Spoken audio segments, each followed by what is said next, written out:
ये होना चाहिए। देश में फ्रेश एंड फेयर वोटर का क्या तालिका है वो सबके सामने आना चाहिए। रोहिंग्या वोटर, बांग्लादेशी मुसलमान वोटर, फिर आपका डबल वोटर, इसी आधार पे ही एसआईआर होना यहाँ जरूरी है। ममता बनर्जी को पता है देश में जो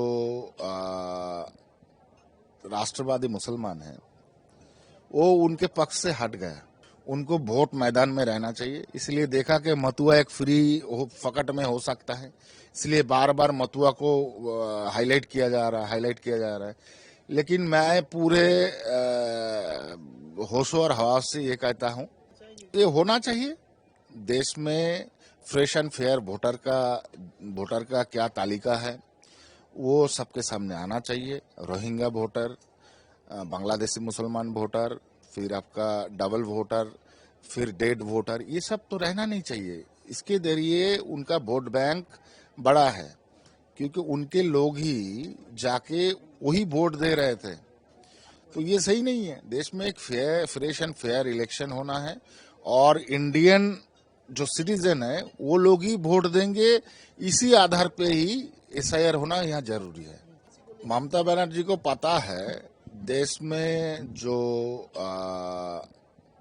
राष्ट्रवादी मुसलमान हैं वो उनके पक्ष से हट गया। अभी क्या करेंगे ये उनको भी पता नहीं, इसलिए किसी चारा को पकड़ के उनको वोट मैदान में रहना चाहिए। इसलिए देखा कि मथुआ एक फ्री फकट में हो सकता है, इसलिए बार बार मथुआ को हाईलाइट किया जा रहा है। लेकिन मैं पूरे होशो और हवास से ये कहता हूँ कि एक वोट भी टीएमसी को मथुआ से नहीं मिलेगा। ये होनी है, इसको कोई अनहोनी नहीं कर सकते हैं। अभिषेक बनर्जी माँ का लडला बिगड़ गया है, ऐसा हालत में है। कुछ दिन पहले अमेरिका जाके ऐश मैश करके आए हैं, हम लोग देखे हैं वो सब। वो क्या कह रहे हैं इसके साथ जमीनी स्तर पे कुछ चीज को जोड़ा नहीं जा सकता है। कभी उन्होंने फाइट नहीं किया, कभी स्पॉट में जाके कभी रिकवरी करने का प्रयास नहीं किया है।